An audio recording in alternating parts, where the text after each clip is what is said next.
Welcome to the men's workshop. इस channel पे दी जाने वाली एडवाइस, बताए जाने वाले टैक्टिक्स और सिखाई जाने वाली स्ट्रैटेजी सिर्फ और सिर्फ मर्द हजरात के लिए हैं।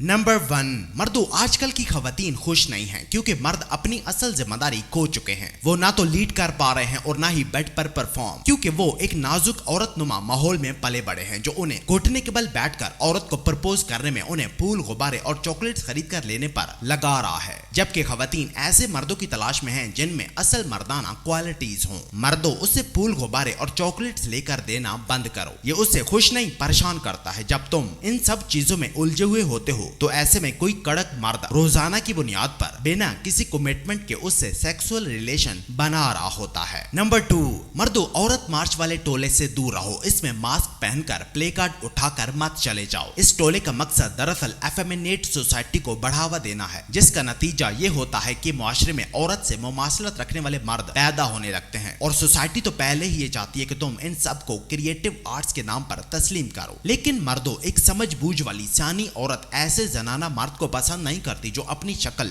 अपनी आवाज, अपनी चाल टाल औरत जैसी बनाने में मसरूफ हो। उसका रुझान फिर भी एक असली मर्द की तरफ ही जाता है। नंबर 3, मर्दों मैं एक बार फिर कहता हूँ कि फेमिनिस्ट से दूर रहो। ये बहुत जहरीली होती हैं, इनकी जेलसी बहुत खतरनाक होती है। वो मर्दों को कामयाब होता बर्दाश्त नहीं कर सकती। मर्दों से उनकी जेलसी इसलिए है क्योंकि कोई वैल्यूएबल मर्द उनमें दिलचस्पी नहीं रखता। मर्दों इनसे बचो, ये तन्हा और टूटी हुई होती हैं। इनकी बाहों में तुम कभी भी मुस्कुराते हुए नहीं मरोगे। मर्दों खुद की इन जहरीली फेमिनिस्ट से जान बचाओ और कहीं इनसे दूर भाग जाओ। नंबर 4, मर्दों तलाक याफ्ता औरत से भी खुद को बचाओ। ये बहुत घमंडी और नफरत अंगेज होती है। जब तक उसे अपनी गलती का एहसास होता है तब तक बहुत देर हो चुकी होती है। मर्दों वो सिर्फ तुम्हें अपने फायदे के लिए चाहेगी, असल में वो सिर्फ उस मर्द से इंतकाम लेने के लिए तरस रही होती है जो उसे छोड़ गया। मर्दों वो पागल नहीं था जिसने उसे छोड़ा। तुम अब उसे अपना कर ठीक करने की कोशिश मत करो। सब कुछ ठीक करना तुम्हारा काम नहीं है। आखिर में वो उल्टा तुम्हें ही कसूरवार ठहराएगी, तुम्हारे पैसों का नुकसान करेगी, नहीं तो फिर तुम्हें डोमेस्टिक वायलेंस में उलझाकर ज़हनी मरीज बना देगी। नंबर 5,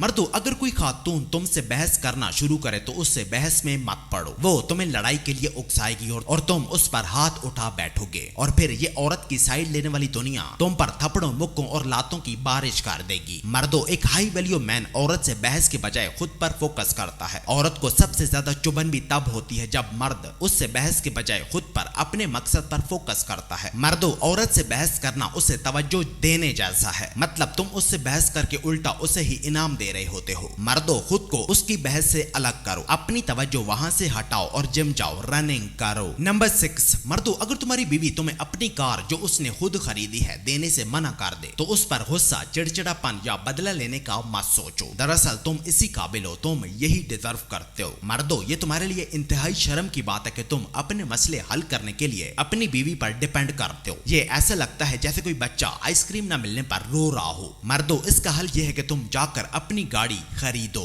नंबर 7, मर्दों जब कोई औरत तुमसे लड़े झगड़े या तुमसे बहस करे तो उससे दूर हो जाओ। असल में वो तुम्हें उलझा रही होती है, तुम्हारा फोकस तुम्हारे मकसद से हटाकर अपनी तरफ लाना चाह रही होती है। मर्दों किसी भी खातून के लिए अपना फोकस अपने मकसद से मत हटाओ, क्योंकि जब तुम अपना फोकस अपने मकसद से हटाकर उसकी तरफ करोगे तो वो और भी ज्यादा ड्रामा करेगी और आखिर में तुम्हें छोड़कर भी चली जाएगी। नंबर 8, मर्दों जब भी तुम अपना घर बनाना चाहो तो चुपचाप जाकर बनाओ। जब भी तुम जमीन खरीदना चाहो तो चुपचाप जाकर खरीदो। किसी से भी कोई भी इजाजत या तस्दीक मत मांगो। वो तुम्हारा घर है, वो तुम्हारी जमीन है। मुझे अफसोस होता है उन मर्दों पर जो अपनी औरतों से जाकर इजाजत मांगते हैं, उनसे जाकर तस्दीक करवाते हैं या फिर उनके नामों वाले घरों में रहते हैं। नंबर 9, मर्दों वो तुम्हारी पावर की तरफ अट्रैक्ट हुई थी, उसकी डिजायरेबिलिटी तुम्हारे लिए उसी पावर से निकली थी जो तुम में है। लेकिन मर्दों अगर तुम वो पावर खो दोगे, शराब पीना, नशा करना और जुआ खेलने में लग जाओगे तो वो तुम्हें छोड़कर चली जाएगी। इसलिए मर्दों हमेशा अपनी पावर मेंटेन रखो, अपना फ्रेम डेली फिक्स करो। और नंबर 10, मर्दों मैं तुम्हें आज एक बार फिर कहता हूँ कि खुद से बड़ी औरत से शादी के ख्वाब देखना छोड़ दो, भले वो तुमसे एक भी मिनट बड़ी क्यों नहीं है। उसके करीब मत जाओ, उसे मेच्योर समझकर मत अपनाओ। मर्दों छोटों की कोई भी इज्जत नहीं करता, वो भी तुम्हें इज्जत की निगाह से नहीं देखेगी।